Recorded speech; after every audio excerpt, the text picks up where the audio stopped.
তাহলে আপনার আমন্ত্রণ কি সঁচাকৈ নিশ্চিত প্রভু? নিশ্চিত পদ্মা, নহলে এই কর্ণ আজি কিয় কবচকুণ্ডলী? শত সহস্র বছর তৃপ্ত পিপাসালৈ ধৰিত্ৰী আজি উপস্থিত এই কুৰুক্ষেত্ৰ প্ৰান্তত। কোটি কোটি বীৰ সৈনিকৰ বুকুৰ ৰক্তেৰে ধৰিত্ৰীৰ তৃষ্ণা দূৰ নহয়।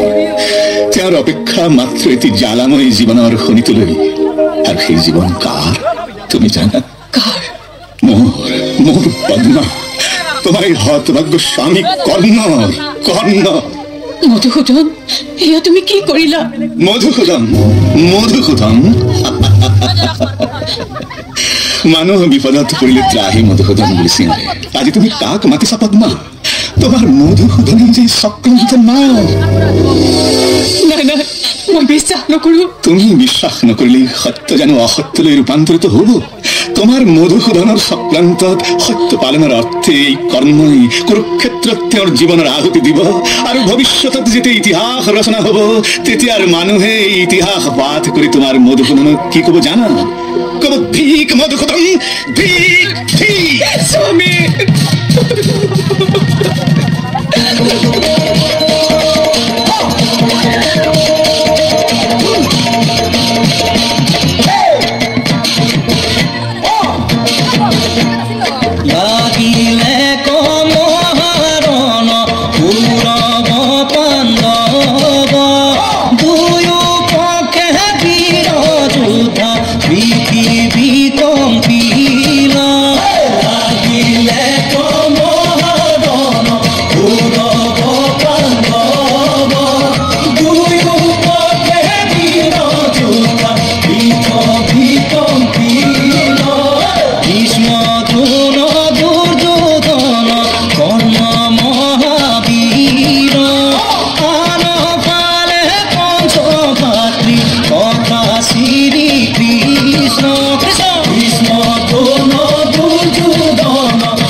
দেৱদিনকৰ, তুমি মোক আশীৰ্বাদ কৰা।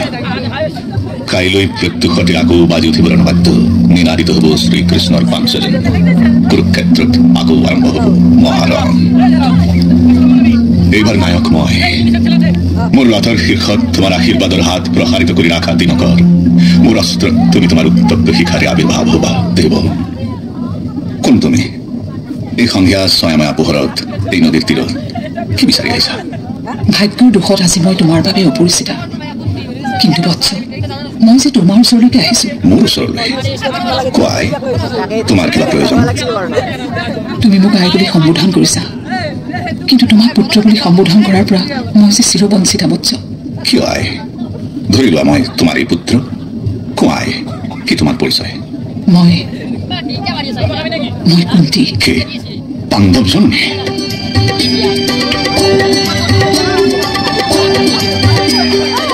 আঁতৰি নাযাবা বাছা, এয়াই মোৰ সম্পূৰ্ণ পৰিচয় নহয়। যদি আৰু কিবা পৰিচয় আছে অকপতে ব্যক্ত কৰা, নহলে এই মুহূৰ্তত পাণ্ডৱ জননীৰ লগত মোৰ বাৰ্তালাপ নীতি বিৰুদ্ধ।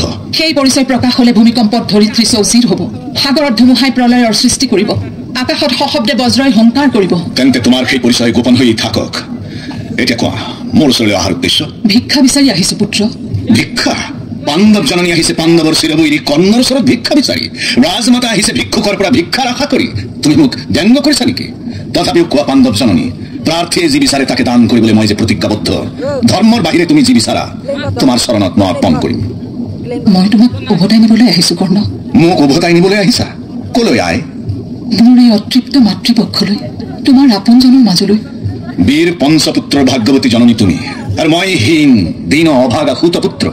পঞ্চ পাণ্ডৱৰ পৰম সম্পদ মাতৃস্নেহৰ অংশ মই কি অধিকাৰত দাবী কৰিম আই? সেয়া যে তোমাৰ নিজৰ অধিকাৰ বাছা। নিজৰ অধিকাৰ?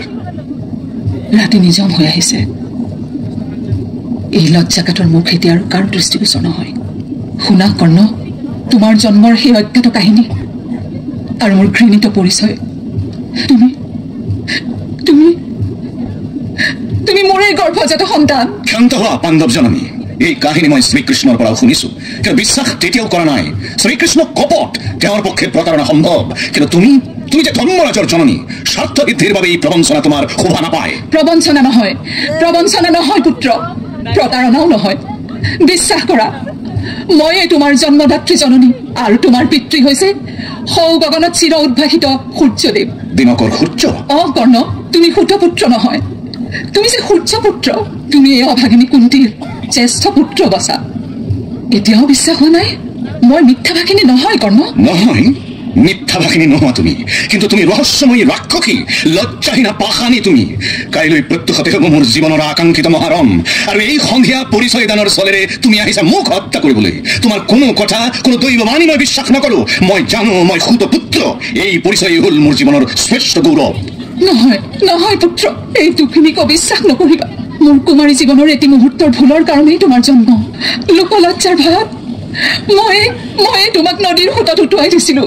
এটি অবোধ অজ্ঞান নিৰপৰাধী শিশুক নদীৰ সোঁতত উটুৱাই দিব পাৰিলো? তোমাৰ কি এবাৰ বুকু কপা নাছিল? উটুৱাই কিয় দিছিলা মাতৃ? লোকলজ্জাৰ পৰা পৰিত্ৰাণ পাবলৈ সেই শিশুক জন্মৰ লগে লগে হত্যা নকৰিলা কিয়? তেতিয়াওতো সেই শিশু কাৰো ঘৃণাৰ পাত্ৰ নহলহেঁতেন।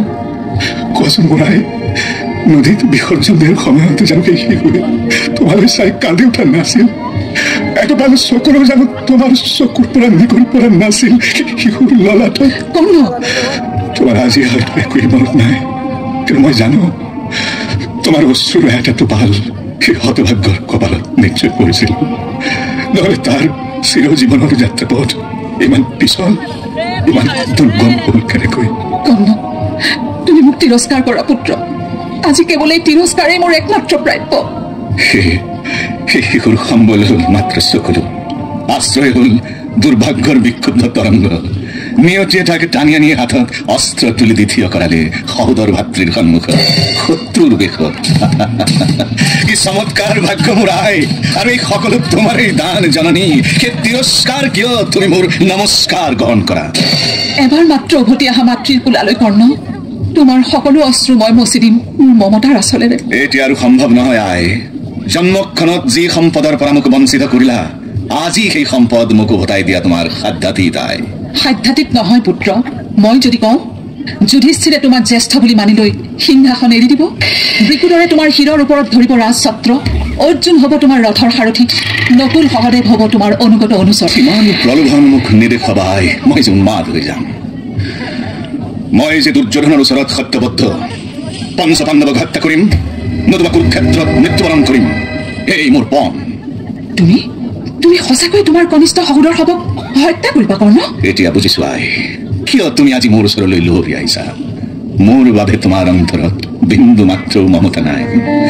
তুমি আহিছা কৰ্ণৰ সংহাৰৰ পৰা তোমাৰ পঞ্চপুত্ৰৰ জীৱন ৰক্ষাৰ হেতু। পঞ্চপুত্ৰৰ জননী তুমি, চিৰদিন পঞ্চপুত্ৰৰ জননী হৈ থাকিবা।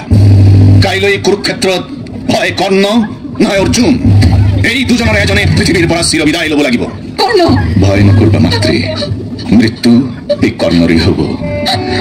চিৰজীৱন যাক মই প্ৰতিদ্বন্দ্বী বুলি ভাবি আহিছিলো, আজি জানিলো তেওঁ মোৰ সহোদৰ ভাই।